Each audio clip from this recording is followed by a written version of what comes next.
મારું નામ જીયાન છે અને આજબાનો છોડ છે.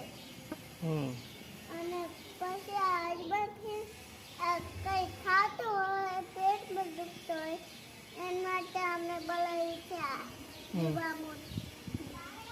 અજમો ખાવાથી શું થાય? એ શરીર દુખતું હોય, પેટમાં દુખતું હોય એટલે જો તમે ખાવજો. રેતી વાળું છે. વાહ, કેવો લાગે? મસ્ત લાગે પણ તીખું જરાક વાર લાગશે. પછી તમને પેટમાં નહીં દુખે? ના, કોઈને નહીં દુખે. તો બધાને કહી દો કે અજમો શરીર માટે સારો છે, દવાખાને જવાની જરૂર નહીં પડે.